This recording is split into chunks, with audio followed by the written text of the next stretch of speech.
अस्सलाम वालेकुम स्टूडेंट्स। आज जो हमने टॉपिक डिस्कस करना है वो है relationship of biology to other sciences.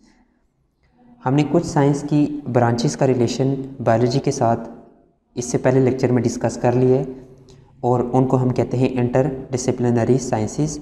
आज हमने कुछ और इंटर डिसिप्लिनरी साइंसेस को डिस्कस करना है, जिसमें हमने कुछ साइंस की ब्रांचेस का बायोलॉजी के साथ रिलेशन स्टडी करना है, या हम कुछ इंटर डिसिप्लिनरी साइंसेस को भी देखते हैं।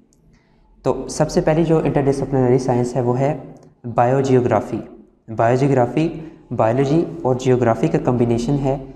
इसमें हम क्या करते हैं, जियोग्राफी के नॉलेज को यूज़ करते हुए लिविंग ऑर्गेनिजम्स को स्टडी करते हैं। अब जियोग्राफी क्या होता है? जियोग्राफी साइंस की एक ऐसी ब्रांच है जिसमें हम अर्थ के फिज़िकल करैक्टर्स को स्टडी करते हैं, जिसमें हम अर्थ को स्टडी करते हैं, अर्थ के फिज़िकल करैक्टर्स को स्टडी करते हैं, इन्वायरमेंट को स्टडी करते हैं जियोग्राफी के अंदर। और बायोजियोग्राफी के अंदर हम क्या करते हैं, जियोग्राफी के नॉलेज को यूज़ करते हुए लिविंग ऑर्गेनिजम्स को स्टडी करते हैं। Biogeography deals with occurrence and distribution of different species present in different geographical regions of the world. Biogeography के अंदर हम क्या करते हैं, ऑर्गेनिजम्स की, स्पीशीज़ की अकरेंस को, स्पीशीज़ की डिस्ट्रीब्यूशन को स्टडी करते हैं, जो कि डिफरेंट जियोग्राफिकल रीजन्स में रह रही होती हैं। ठीक है, मतलब ऑर्गेनिजम्स की अकरेंस और डिस्ट्रीब्यूशन को हम स्टडी करते हैं ड्यूरिंग इन बायोजियोग्राफी।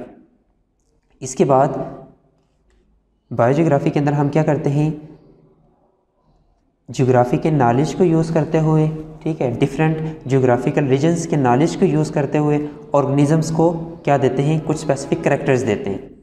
जैसे कि यहाँ पे देखें, it applies knowledge of the characteristics of particular geographical region to determines characters of living organisms. मतलब इसमें हम डिफरेंट जियोग्राफिकल रीजन्स के करैक्टर्स को देखते हुए लिविंग ऑर्गेनिजम्स के करैक्टर्स को क्या करते हैं, डिटरमाइन करते हैं।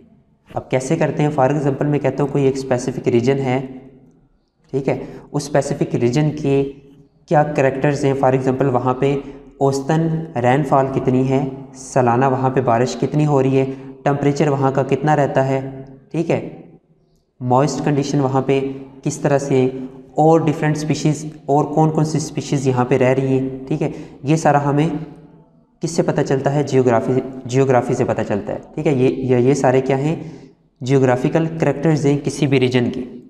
ठीक है, और इन करैक्टर्स की बेस पे हम क्या करते हैं, लिविंग ऑर्गेनिजम्स को करैक्टर्स देते हैं। ठीक है, लिविंग ऑर्गेनिजम्स के करैक्टर्स को डिटरमाइन करते हैं। फॉर एग्जांपल एक जगह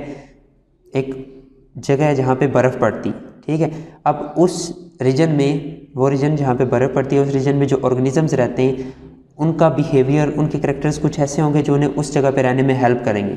जैसे मैं कहता हूँ उनकी बॉडी के ऊपर हेयर्स वगैरह प्रेजेंट होंगी, ठीक है, इसके बाद उनकी स्किन के नीचे फ़ैट की लेयर प्रेजेंट हो सकती है, थिक फैट की लेयर प्रेजेंट हो सकती है। मतलब ये करैक्टर्स हम दे सकते हैं ऑर्गेनिजम्स को on the basis of particular geographical reason जिसमें वो रह रहे होते हैं।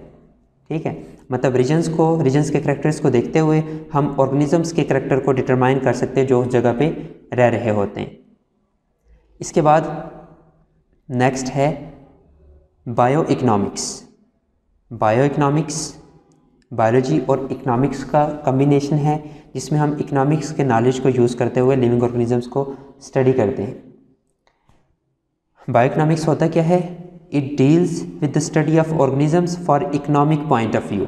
यानी हम इसमें ऑर्गेनिजम्स की स्टडी करते हैं इकोनॉमिक पॉइंट ऑफ व्यू से, यानी वो इकोनॉमिकली कितने बेनिफिशियल हो सकते हैं, उनसे कितना मईशत को कितना फ़ायदा पहुंच सकता है, वो हम स्टडी करते हैं बायो इकोनॉमिक्स में। यानी ऑर्गेनिजम्स को स्टडी किया जाता है उनके इकोनॉमिक बेनिफिट के लिहाज से। इसके बाद इसके अंदर हम क्या करते हैं, बायो इकोनॉमिक्स के अंदर जो इकोनॉमिक्स की डिफरेंट एप्लीकेशंस होती हैं उनको अप्लाई करते हैं लिविंग रिसोर्सेज के ऊपर। It deals with the practical applications of economics on living resources. हम लिविंग रिसोर्सेज के ऊपर इकोनॉमिक्स की एप्लीकेशंस को अप्लाई करते हैं ताकि हम इन लिविंग रिसोर्सेज से क्या कर सकें, बेनिफिट ले सकें, इनसे प्रॉफिट ले सकें। इसके बाद यहाँ पे एग्जांपल दी हुई है। For example cost value and profit value of yield of wheat. Cost value कौन सी होती है?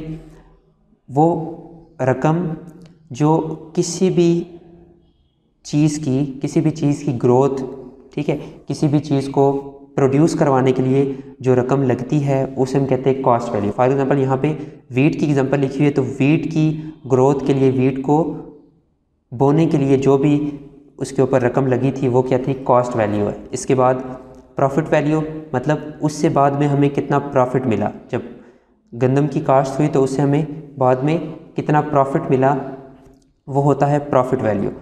तो cost value of profit value of yield of wheat calculated through bioeconomics. Bioeconomics के ज़रिए हम कॉस्ट वैल्यू और प्रॉफिट वैल्यू को कैलकुलेट करते हैं और इसकी बेस पे हम बेनिफिट्स और लॉसेस को क्या करते हैं? डिटरमाइन करते हैं। फॉर एग्जांपल गंदम की यील्ड एक स्पेसिफिक रीजन से कितनी है, ठीक है, उसकी कॉस्ट वैल्यू और प्रॉफिट वैल्यू से हमें पता चल जाता है उसका बेनिफिट या लॉस। यानी अगर प्रॉफिट वैल्यू ज़्यादा हुई तो हम कहते हैं उससे हमें बेनिफिट हुआ है, और अगर कॉस्ट वैल्यू ज़्यादा हुई तो हम कहते हैं उससे हमें लॉस हुआ है। तो इस तरह से हम बायोइकोनॉमिक्स के अंदर डिफरेंट लिविंग ऑर्गेनिजम्स का इकोनॉमिक बेनिफिट देखते हैं कि वो मईशत को कितना फ़ायदा दे सकते हैं।